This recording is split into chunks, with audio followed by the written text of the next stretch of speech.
Denmark is the northern green spot of Europe and a part of Scandinavia. 5 million people live in one of the world's strongest economies, with an unemployment rate of 3%. Most women are part of the workforce. Denmark is a large-scale exporter of agricultural products, biotech, design, fashion, technology and windmills. The tradition for educating the people in the country of Hans Christian Andersen is several hundred years old and originated with the adult folk high schools founded by Grundtvig. The educational system in Denmark is open to everybody.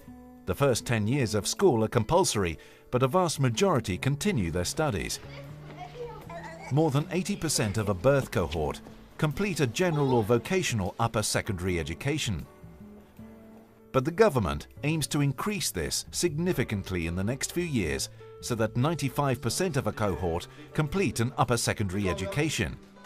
We have already seen dropout rates in the vocational sector decline significantly. The learning process starts at preschool age, and we set goals for every child. In the early years of childcare, the children develop their own pace through play and free interaction.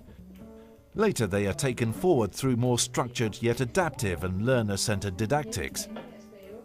It is important for children to learn, but even more important that they use what they have learned. We focus on competencies rather than skills. It is, however, a challenge for us that 18% of the population haven't completed a general or vocational upper secondary education by the time they are 25. But they get a second, third, and many more chances to catch up. The door to knowledge is always open. In Denmark, adult vocational training is pursued more than in most other countries. A high standard of highly relevant skills and qualifications are taught, ensuring a dynamic labour market. The Danish model of lifelong learning offers opportunities to all adults and contributes to society in the broadest and most vital sense. Initial vocational education and training is dual-based. Education accommodates individuals in an open and inclusive learning environment, far from the uniform concept of the traditional teacher-centered classroom situation. Danish employers are very much aware of their corporate social responsibility. Responsibility for the climate and the environment is evident, but educating and training staff is an increasingly vital component in the scheme for a responsible and ethical corporate code of conduct. The labour market in Denmark is self-regulated and free from state intervention. Conflicts are few due to collective agreements between the unions and employers' organisations. The state, the employers and the trade unions have become educational partners, even though at other times they meet as opponents. The tripartite governance of the entire vocational education and training sector is an impressive cooperative effort to ensure quality, flexibility, synergy and relevance. Together with the famed Danish flexicurity model, this will help Denmark through the economic crisis more rapidly and more smoothly than systems which have failed to implement such features.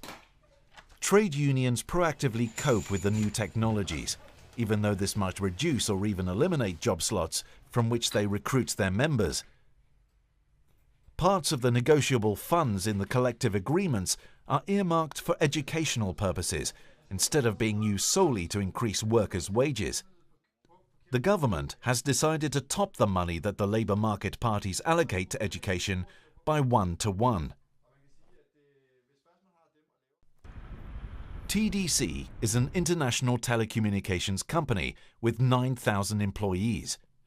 In the process of readjusting the organisation to the current telecom market, a large group of technicians became redundant. Instead of letting them go, they were offered to retrain to become a new type of digital telecom technology specialists, of which TDC was in urgent need. A special academy was created in cooperation with the vocational education and training centres, and after 3 to 5 months of schooling and workplace learning, the technicians were qualified for their new positions in TDC. Here is Heinrich. While still a mechanic, he began repairing the analog telephone exchanges of the Tele Company in 1986. Today, the systems are all digital. Sir Heinrich added a basic electronics engineer degree to his CV and has over the years switched to an all-round function. Until recently, more than 6% of the Danish workforce could lose their jobs every year. But an equal number found new jobs because of the high mobility in the labour market and the reallocation of human resources. Danish Crown is the biggest slaughterhouse company in Europe and processes more than 20 million pigs a year. Increased efficiency has shut down a number of factories and in 5 years made redundant 5,000 out of a workforce of 15,000. However, until last year, 98% found new jobs, and even in this economic downturn, the number remains around 85%. Nearly 1/3 found work elsewhere in the company, and the rest were helped to move on. Danish Crown has a social plan that is activated as soon as one of the slaughterhouses is going to be closed down. The employee representative is hired to create a job bank and provide all workers with a personal plan. Money is earmarked for relevant courses for everyone.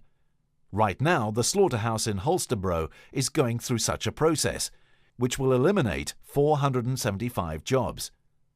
Personal talks help everybody to find the relevant retraining for work in the transportation sector, in industry, with social and healthcare, or maintenance work. In Denmark, many paths can lead to the same job. Every employee takes responsibility for his or her own career. Personality and commitment is highly valued because it motivates people to get the training they need. All this gives the Danish labour market tremendous flexibility. The third Assemi will take place in Copenhagen in the spring of 2011. Education ministers from the two regions still have a lot to talk about, and there's a lot to do in order to take the cooperation between our two regions forward. Education is probably the single most important tool to further peace and understanding between cultures. It is the most efficient driver for progress and prosperity for individuals as well as societies. Exchanges and cooperation in the domain of education can make intercultural friendship and understanding flourish where it really matters, among young people. In conjunction with the meeting, there'll be a chance to look deeper into our achievements and strategies. Come to gain new knowledge and be a part of the high-level networks of policymakers and institutions. Our purpose is to facilitate an open atmosphere in the discussions at the conference. Denmark has come far, but aims to become even better. Among the subjects we wish to discuss in a global context are a need for more innovation and entrepreneurship, strong competencies in maths, ICT and natural sciences.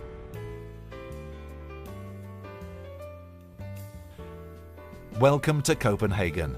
The city is beautiful, vibrant and safe. Denmark's capital has everything within a short distance. Explore the historical buildings and splendid new architecture. This metropolis lets you experience nature. You can even swim in the clean Copenhagen harbour water. Enjoy the great variety of culture and interesting food, from the famous Danish smorgasbord to the many Michelin-starred restaurants. The Danes are open-minded, inspiring to talk to, and together create a dynamic big city with a human face.